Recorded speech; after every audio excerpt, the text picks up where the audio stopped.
Hi and welcome back to the channel in 2021. It's the new year and I have been taking off some time off of pretty much everything since Christmas. So now I'm back in the new year and I want to take the opportunity to wish you a happy new year to each and every one of you. And also say that I'm grateful for everyone who's watching my videos and commenting and sharing and engaging in the discussion in the comment section.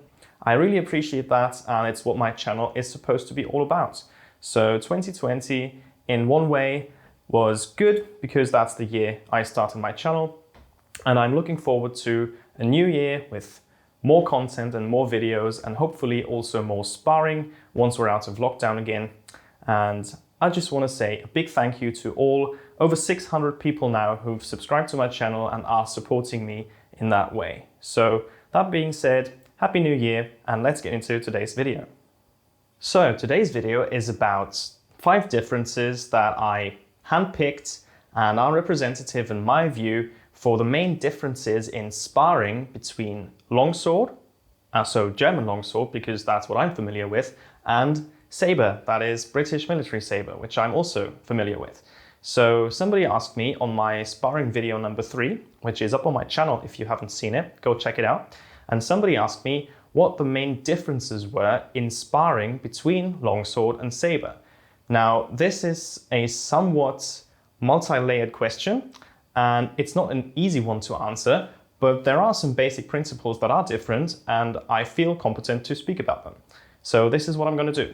Now, I'm not going to go into the history of the different styles. I'm not going to touch on all the intermediate, Renaissance, and modern period swordsmanship styles, such as rapier and everything in between. Also national differences, of course. I'm not going to go into that, but I'm approaching this video in a sort of modern day HEMA practitioner sparring scenario kind of way. So what's the difference for a practitioner of HEMA today between sparring with a longsword, I've got one here, my trusty old Reginier, and sabre. So let's get into the 5 points. So the first point I want to speak to is guards or hand position. Now, generally speaking, in sabre fencing, now there's different reasons for why, and I'm not going to open that can of worms, but generally speaking, sabre positions, guard positions are stretched out in front of you, in front of the fencer, in front of the body. Something like that, inside, outside, or different hanging guards in George. The general gist here is that guard positions are in front of the body. Maybe that's to do with increased hand protection, but that's disputed, and I'm not going to go into that. But in contrast, the medieval kind of German tradition that I'm familiar with, whether it's longsword or Messer, doesn't really matter. The guard positions are very close to the body. So vom Tag is at the shoulder, left or right, or Ochs is also point forward, but the hands protect your upper openings, and also Nebenhut, Mittelhut, that kind of stuff. So generally the hands are closer to the body. So the most obvious difference again here is that the sabre uses one hand with the offhand between the back or at the hip. I prefer the hip. And also the longsword, of course, is held in 2 hands, which kind of changes your body mechanics and the way you can move your sword in contrast to the sabre, which is always in front of you like that. And you can do all kinds of different things with the longsword that you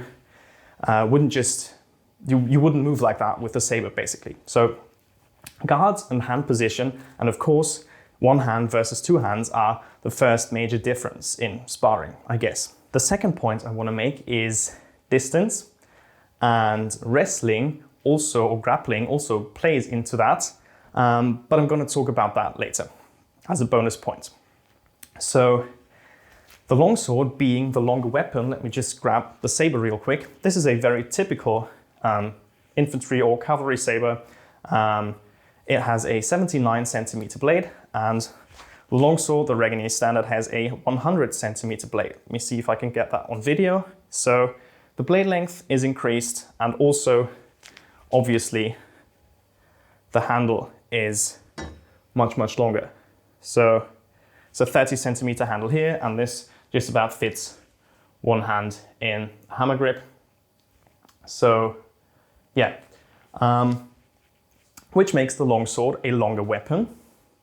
And therefore, as you can see in the sparring footage right here, the distance between you and the opponent kind of changes because you have a longer weapon and you can stretch out your hands. And I mean, you can stretch out your hands using a saber as well, but it just adds up to an increased distance. So in the German longsword tradition, there are 3 different major distance tiers or categories. So Zufechten would be being able to reach the opponent just with a strike.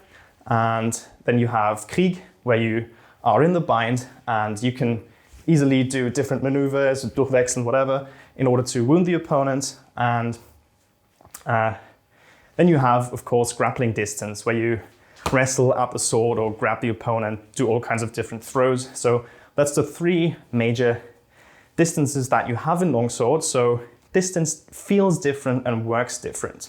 Now, this brings me to my 3rd point, which is quite an essential one. And looking at the medieval and early modern fencing traditions, you have passing footwork. Passing footwork means that you're not moving in a linear fashion with the strong foot always forward, but you move like in walking. So one foot passes the other, just like in everyday walking. And this also, I would call that multi-directionality, because you can step out of the line and close the line with your sword. So there's all kinds of different cues and attacks where you actually step out of the line and to the side. Now, granted, this does exist in saber fencing or broadsword fencing, military fencing of the 18th, 19th century. Does still exist. It's called traversing, where you actually move to the side with your hind leg, like that. And it does exist, and it has some certain advantages, and it covers and threatens different lines instead of just the center line. But it's not really advantageous for more linear systems, because the linear swordsman or swordswoman that's standing opposite you, your opponent, can easily just reach you. Whether or not you're traversing, you can just follow that person and still threaten them. But the rules change completely once you enable that multi-directionality, as I like to call it, and you're able to step in all kinds of directions and with a double step.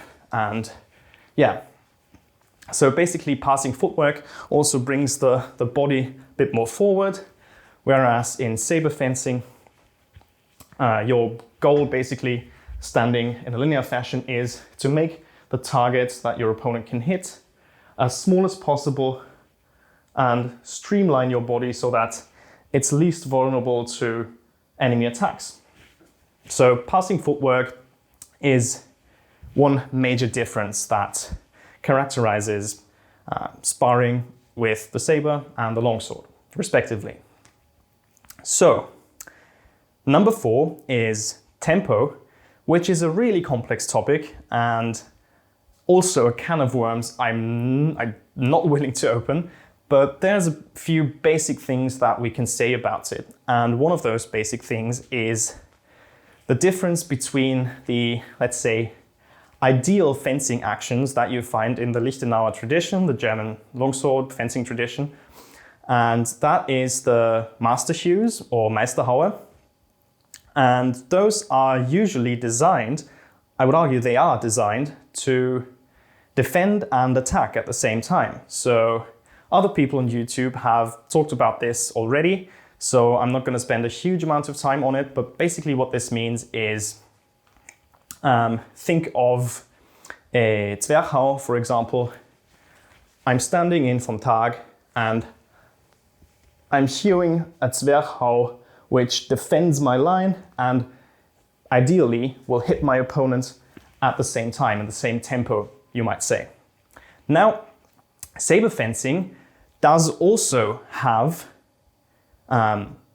actions which occur in the same tempo or are designed to break tempo, but generally speaking, it is designed to be a parry-riposte system. So the system wants you, when you receive an attack, to defend and then attack the opponent back. So that's basically how it's meant to be and how the system is built. Also the linear footwork with lunges and then recovering to guard into second position, that's how it's designed. So you are supposed to deal with any kind of threat. That can be a thrust, that can be a feint, that can be a cut.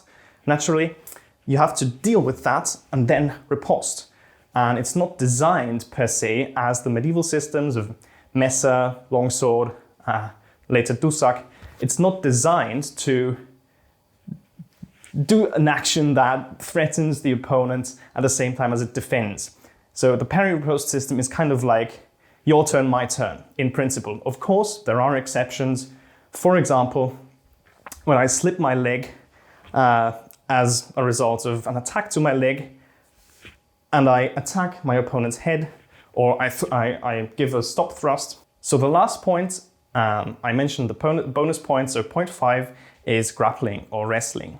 Now, there are mentions of grappling in Sabre manuals. The first that comes to mind is, of course, Alfred Hutton, who mentions in his Cold Steel that if an opponent wants to come into grapple distance and grapple with you, all you can do is basically, he recommends punching your pommel into their face and dealing with them that way. But it's not an integral part of any Sabre system that I know of, at least of the 18th or 19th century. And that's also to do with gentlemanly behavior, but not exclusively. It's just not as an integral part of the system as it was in medieval times. So there we go, the differences in sparring for HEMA practitioners with the Sabre and the longsword. I hope you enjoyed the video and I hope I was able to answer some of your questions. Please let me know if I did, and if you learned something, I'm glad. Now, on that note, thank you all for watching. Please like and subscribe for more content in the future. And also don't forget to check out my Instagram if you haven't, down here at History and Sabre. Give me a follow if you enjoy my content. And on that note, thanks again and see you next time. Bye bye.